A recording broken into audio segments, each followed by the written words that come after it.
Hello, welcome to Music Ally Focus with me, Music Ally's editor, Joe Sparrow. And in this episode, we're joined by Jaia Thomas, founder and president of Diverse Representation, and Amity Paye, senior director of communications at Colour of Change. The two organisations recently announced the launch of the Diverse Representation Music Database, the first database of its kind focused on increasing employment opportunities for black professionals in the music industry and connecting music companies directly with black talent across the USA. They will be talking about representation and equity in the music business, as well as the database and corporate accountability. Now, what is this Focus podcast? Well, Music Ally, as you know, provides an analysis-rich guide to the music business, and each of these Music Ally Focus episodes analyzes one meaningful music business story at a time, just like this one. And this podcast is also going to be quick. It will take about the same amount of time as it would hypothetically take Ashrita Furman to burst 2,500 balloons by sitting on them. Ashrita achieved the feat of bursting 50 balloons in 30 seconds in New York in 2017. And Ashrita has some prowess in this field. Ashrita also holds the record for most balloons burst with the mouth in 30 seconds, which is 40, if you are wondering. Now, talking of making some noise, Colour of Change's Change Music Initiative and Diverse Representation launched their music database of black professionals because of some other data which makes rather depressing reading. Last year, for instance, the Annenberg Inclusion Initiative examined over 4,000 executives from 119 music companies and found that only 7.5% were black. Amity and Jaia kindly agreed to come onto the podcast to explain how their database works and why it's needed, how it aims to make a difference, and how they are also in it for the long haul. They also give some suggestions about how you can get started and be part of the change, even if you think you're not quite powerful enough to make a difference. Spoiler alert, you are, and there's plenty you can do. So just for a bit of context, Jaia is from Diverse Representation, which is a US organisation that aims to increase the hiring and exposure of black people in the sports and entertainment industries. And Amity Paye is from Colour of Change, the US's largest online racial justice organisation. Okay, let's jump over to the interview now. Okay, I'm extremely happy to welcome to the podcast Jaia Thomas of Diverse Representation and Amity Paye of Colour of Change. Welcome, both of you. Thanks so much for having us. Thanks for having us.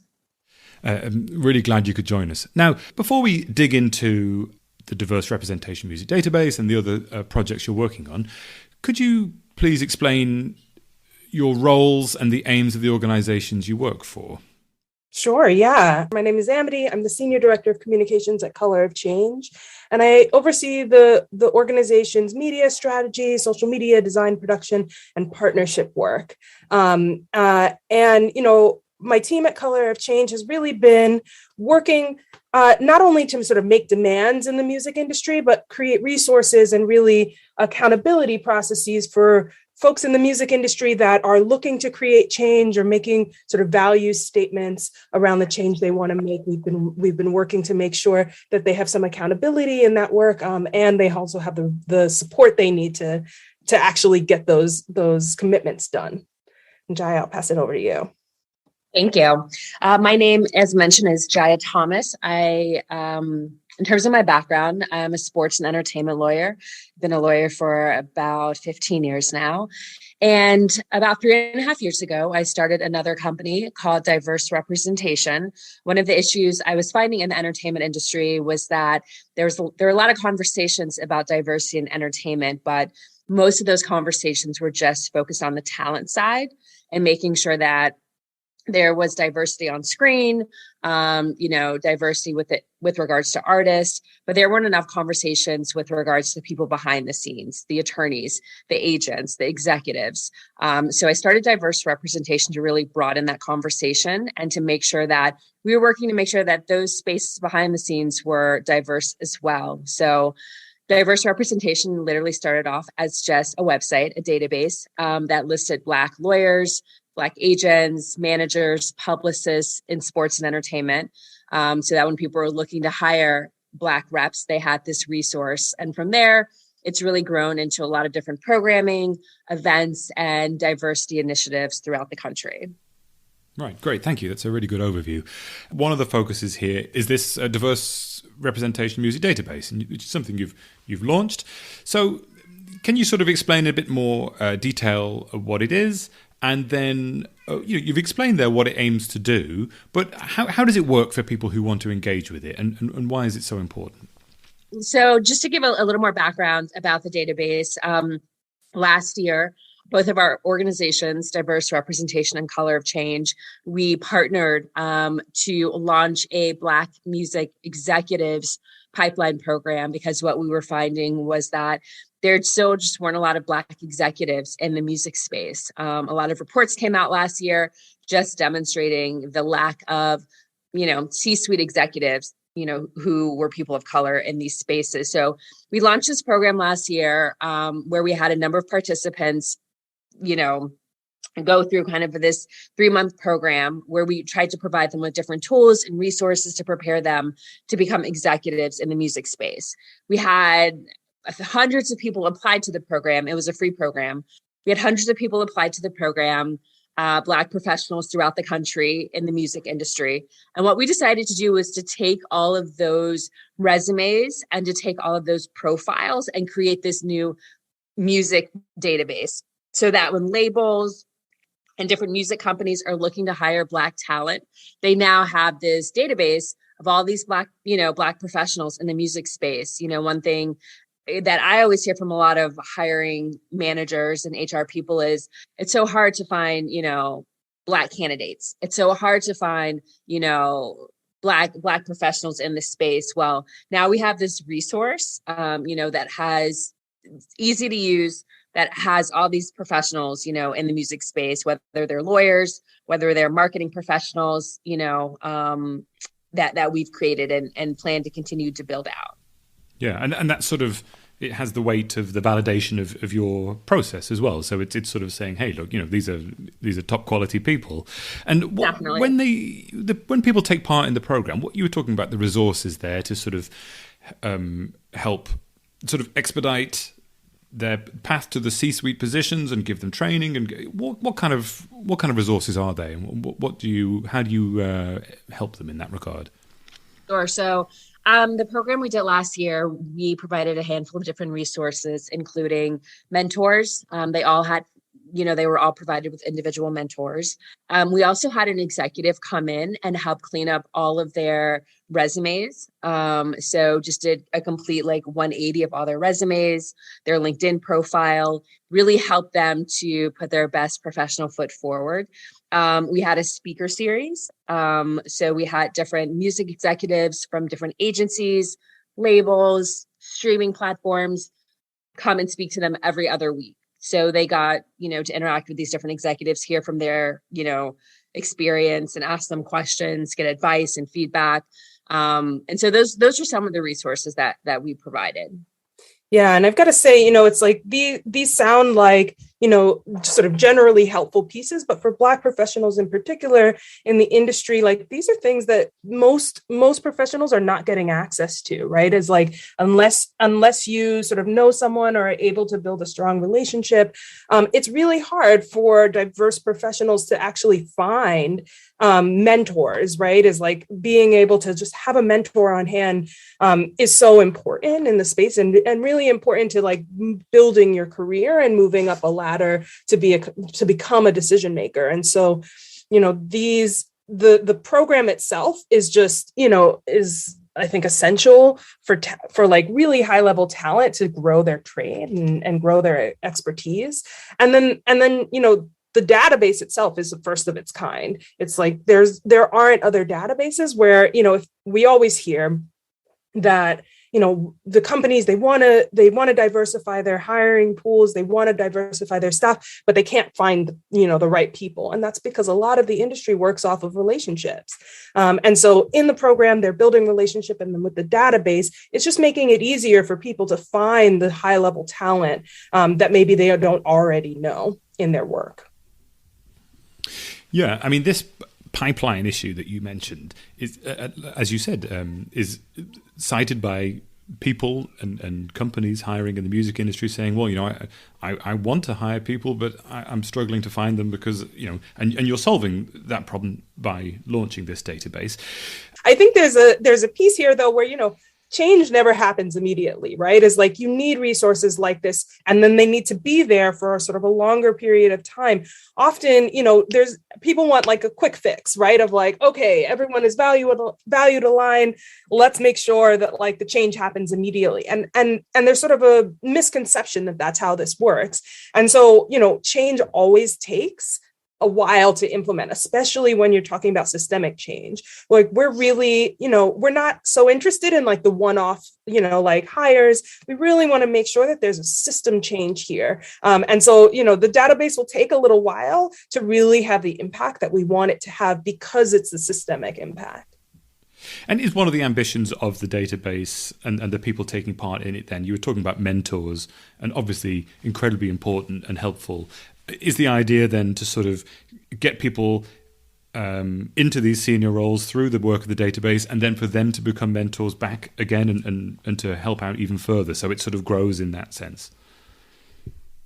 I think that certainly could be a result. Sometimes you do this work and you get unexpected outcomes. I think there's also a piece where as we see more diversity in the higher levels, executive levels of companies, we'll see more people being able to be hired because of those relationship building opportunities, right? Is like, once you have some diversity, it sort of breeds more. And so definitely hoping to see a compounding impact. You were mentioning there that change that is significant and systemic and robust doesn't happen overnight. And I think we can all probably agree with that.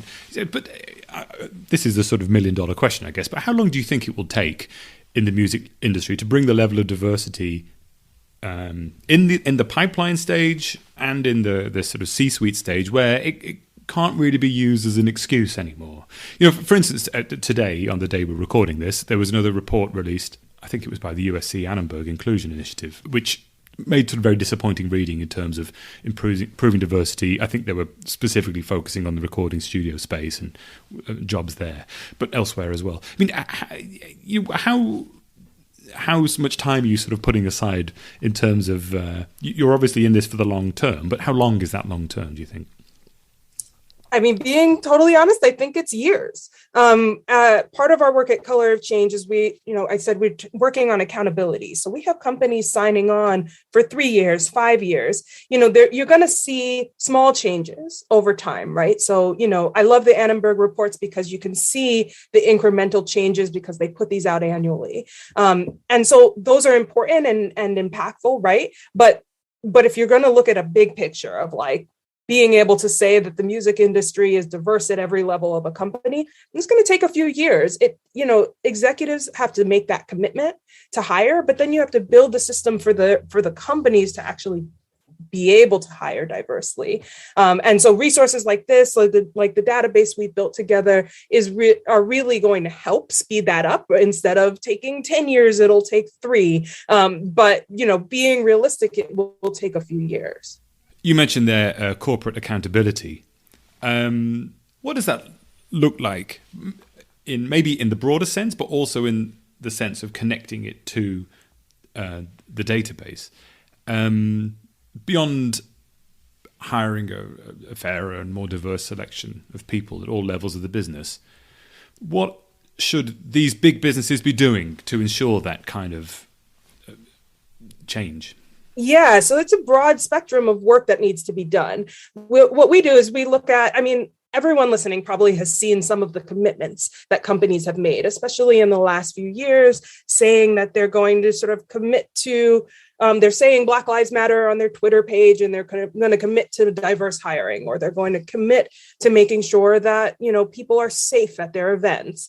Those are commitments that are not always followed up with accountability measures. And so what I mean by that is really checking on progress to the goals, right? Is like, if a company says they're going to do something, very often what they need is some follow-up to make sure, like, okay, you said you're going to hire more diversely, you're going to diversify your talent pool, by 15%. how are you doing that? And you're making sure that there's actually processes in place and processes behind those commitments.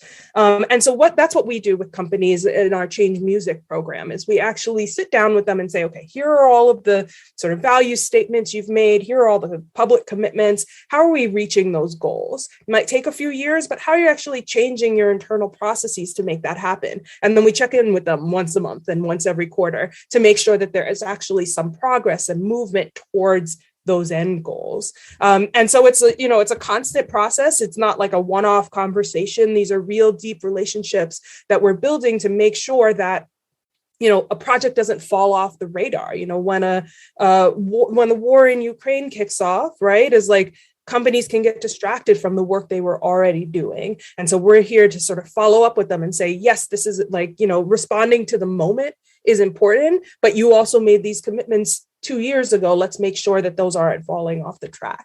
And so that's what accountability looks like. And then the database, very often we get sort of excuses, right? Of like, oh, we can't actually reach this goal because we don't know the Black people to hire. And so what the database does and resources like it is really allow us to sort of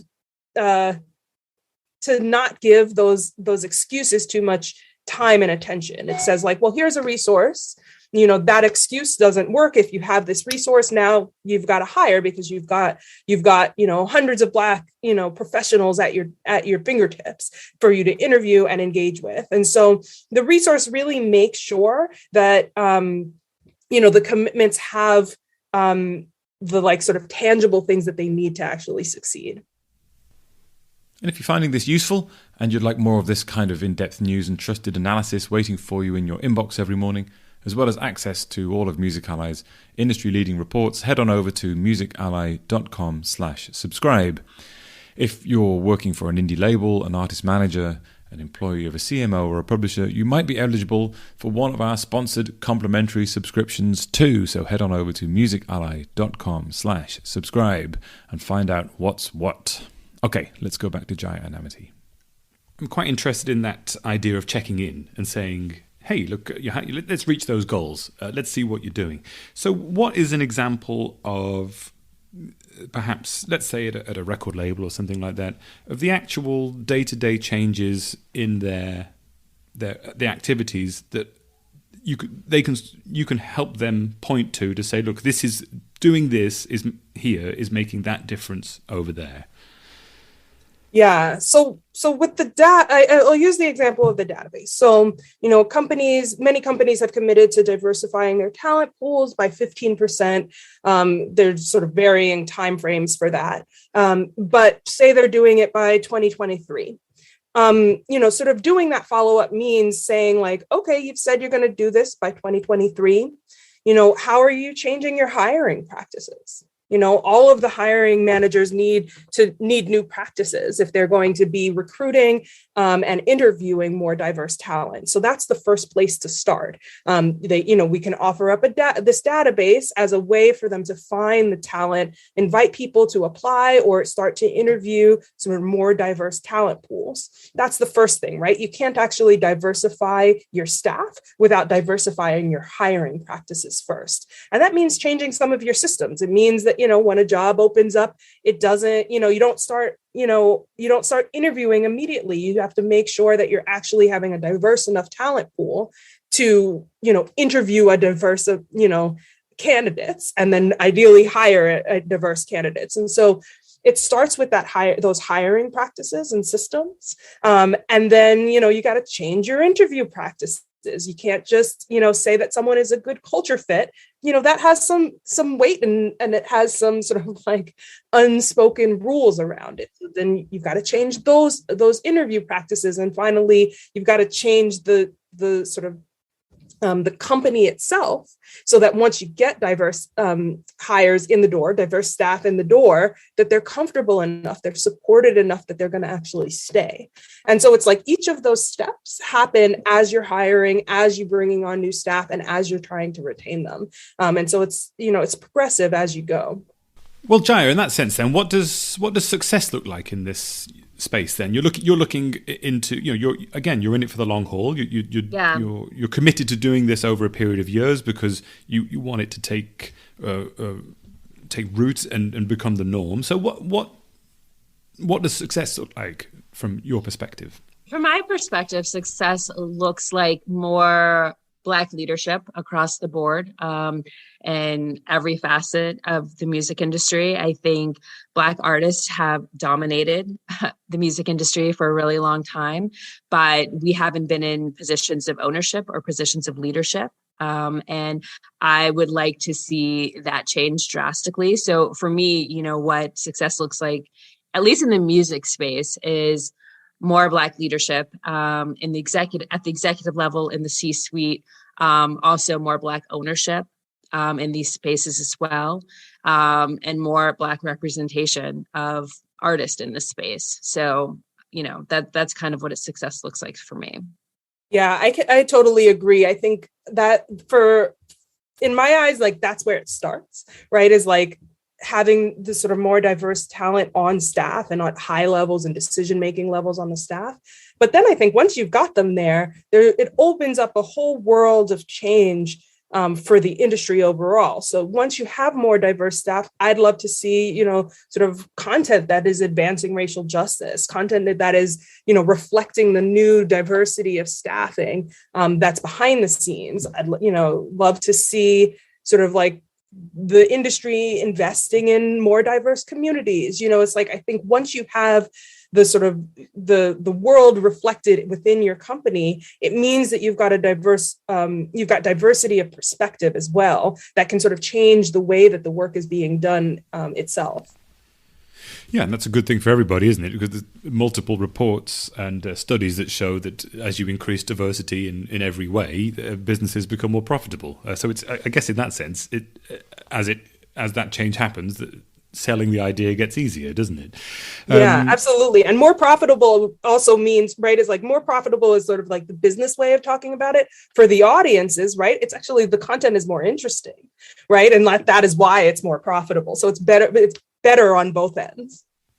We will, of course, link to the database here around the podcast. So I invite everybody to at least investigate it, to just get a feel of it and see what's happening there and what you're doing. But we do try and make this podcast about making change and doing and not just listening. So I'm sure that everyone listening is thinking, okay, great, I want to do something positive in this regard, but maybe I'm not sure where to start, or maybe the things that I instinctively think I should do might not work. So, aside from them checking out the database and getting involved in that kind of way, and again, I'm aware that this is different answers for different people across the industry, but can you suggest some sort of good starting points for listeners, whether it's educating themselves or things they can do that will make tangible change for the better? So appreciate this question. I think, especially in this moment, we're hearing that like everyone cares about these issues, right? But don't know quite what to do. And it can feel sort of, it can feel like there's nothing to do. And so I would say that for everyone listening, no matter if you are just like a listener of great music or if you're in the industry at any level, there are ways that you can use your personal power to actually enact change. So if you're in the industry, I think certainly checking out the database, if you're, a hiring manager, or if you're part of, bringing new people into a company, right, is like checking out the database and really being intentional about not just sort of tapping your friends or tapping folks you've used to work with for new jobs, but actually being intentional of saying like, okay, we're going to open this up. You might actually find that the talent that you end up hiring is much higher quality just because you've had more diversity of people in the process. And so I think that's number one. And then, if you're not in those hiring roles, there's lots of really important pressure that you can add. Would definitely encourage folks to check out Change Music. There's a Color of Change project. There's a racial justice roadmap to change the industry. And it really outlines like specific things that individuals can do. So if you're a listener, you can post on social media. I will tell you that the companies care about their social media images, right? So if you're calling on them to like follow through on their values, that's going to be really important to them. And you're joining a group of millions of people that, Color of Change works with to sort of bring our voices together and amplify our individual power. And so there are things you can do at every single level. Definitely check out Change Music and use the database if you're in a hiring role. Great, thanks, Amity. And Jaia, how about you? What's your hot advice for people who want to make a positive change?